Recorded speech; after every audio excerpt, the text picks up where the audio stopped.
সুপ্রভাত বন্ধুরা, কেমন আছো তোমরা সবাই? আশা করি তোমরা সবাই খুব ভালো আছো আর আমিও খুব ভালো আছি। আবারও আজকে নতুন একটা ব্লগ নিয়ে তোমাদের সামনে হাজির হয়েছি। আশা রাখছি আজকের ব্লগটাও তোমাদের খুব ভালো লাগবে। সকালের যে বাসি কাজ সেটা তো আমার কমপ্লিট হয়ে গেছে। তারপরে যে সবার প্রথমে যেই কাজটা আমি প্রত্যেক দিন করে থাকি, সবার প্রথমে আমি চালটা আগে ভিজিয়ে দিই। তাহলে কি বলো তো, অনেকক্ষণ ধরে চালটা ভিজে যায়।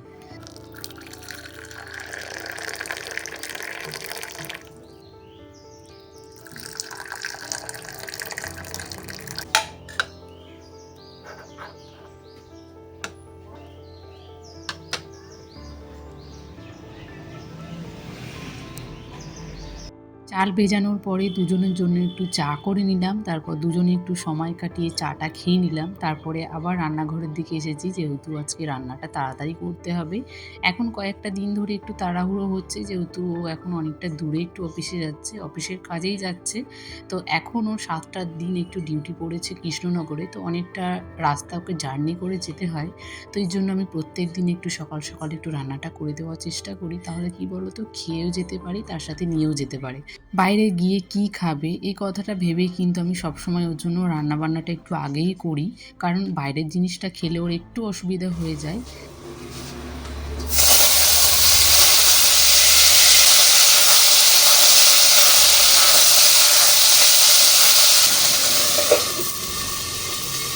ফ্রিজে আমার সিমটা কাটাই ছিল, আমি আগের দিনই একটু সবজিগুলো কেটে রাখি, তো আগে সিমটা কাটা ছিল বলে খুব ভালো হয়েছে, সকালে উঠে আমি রান্নাটাও বসিয়ে দিতে পেরেছি চা খাওয়ার পরে।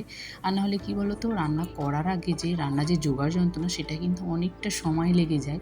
তো সেই সময়টা করতে গিয়ে না আমাদের অনেকটা সময় ব্যয় হয়ে যায়। তো সেই জন্য আমি সেই কথাটা মাথায় রেখেই আমি কিন্তু সবসময় আগের দিন একটু সবজিগুলো কেটে রাখার চেষ্টা করি।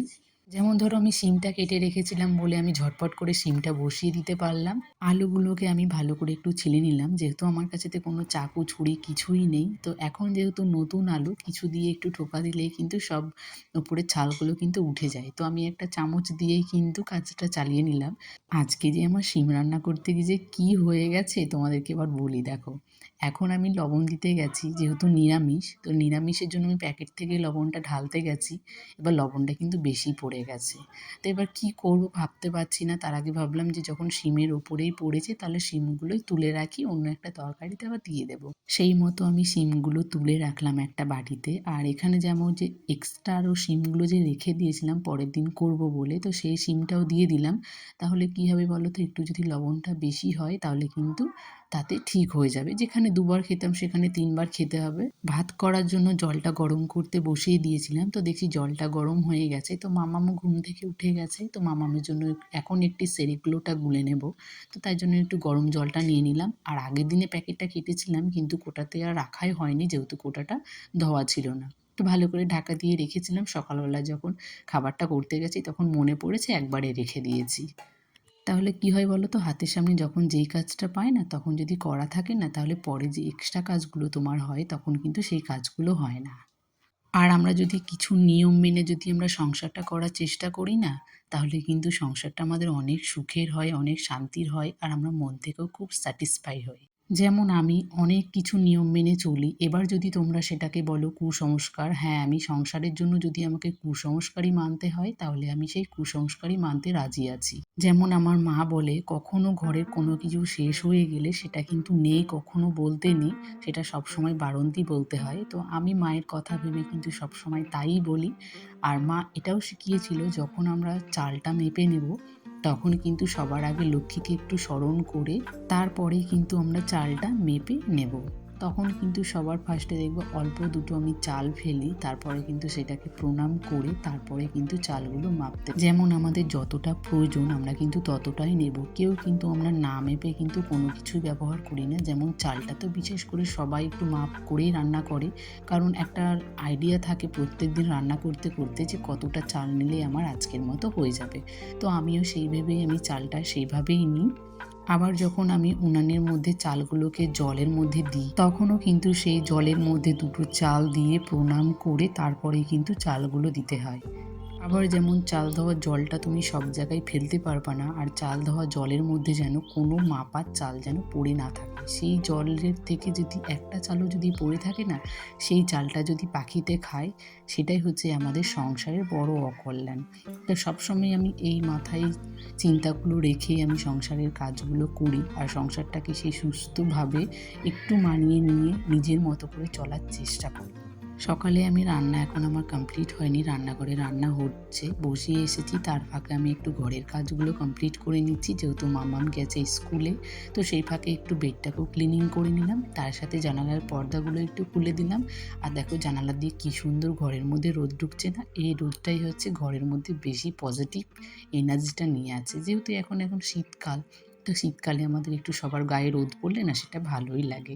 তো আমার গায়ে রোদটা পড়ে না, বাট জানালা দিয়ে অনেকটা রোদ আসে না, ঘরটা খুব ফ্রেশ ফ্রেশ মনে হয়। আর যদি জানালায় পর্দা দিয়ে রাখি, তখন মনে হয় সবসময় ঘরের মধ্যে অন্ধকার একটা ভাব থাকে। আর যে ব্ল্যাঙ্কেটগুলো ছিল সেগুলো একটু রোদে দিয়ে এসেছি, যেহেতু মাম্মাম ঘুমায়, তার সাথে তো আমরাও থাকি।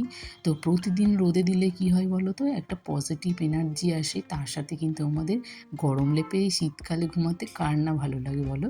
আর গরম গরমে আমি এনে না ভাঁজ করে রেখে দিই, তাহলে যখন ঘুমাই না তখন সেই গরমটা মনে হয় গায়ের মধ্যে আসে, আর এত ভালো লাগে। তারপরে তো খাওয়া দাওয়া কমপ্লিট হয়ে গেছে, স্নান করে এসে গেছি, যেহেতু আজকে হচ্ছে বৃহস্পতিবার। তো বৃহস্পতিবার তো একটু আমাদের চাপ থাকেই, সংসারের কাজ করার পরে কিন্তু একটু মা লক্ষ্মীকে আজকে আমাদের একটু স্মরণ করার দিন, তাই না? তাই আমিও স্নান করে এসে গেছি, একটু সব ঠাকুরঘরে এসে গেছি। ঠাকুরঘরে এসে কিন্তু ঠাকুরগুলো আগে সবার আগে একটু পরিষ্কার করে নেব। আর যেসব নিয়মগুলো বললাম সেসব নিয়মগুলো যদি আমরা মেনে চলি না, সত্যি গো মা লক্ষ্মীর অনেক কৃপা পাওয়া যায়, যেটা আমার সংসারে আমি অনেক দিন ধরে এসব করার পরে ফল কিন্তু আমি অনেক কিছু পেয়েছি। তোমরাও করে দেখো, অবশ্যই তোমরাও কিন্তু সবাই ফল পাবে। মা লক্ষ্মী কিন্তু সবার ঘরেই থাকে, কিন্তু আমাদেরকেও তো কিছু নিয়ম মেনে চলতে হয়, তাই না? মা লক্ষ্মী যেমন আমাদেরকে আমাদের ভালো চায়, তেমন তো আমাদেরও উচিত মা লক্ষ্মী যা যা চায় সেগুলো আমরাও যেন করি। আর বৃহস্পতিবারে পুজো করতে গেলে তো অনেকটা সময় লাগে, তার সাথে কিন্তু অনেক কিছু লাগে। তো মা এখানে সব আমাকে রেডি করে দিচ্ছিল, যেহেতু অনেকটা দেরি হয়ে গেছে। আর আমি সব সময় চেষ্টা করি বৃহস্পতিবারে পুজো দেওয়াটা 12টার আগে, এই জন্য তাড়াহুড়ো করে কাজগুলো করছিলাম।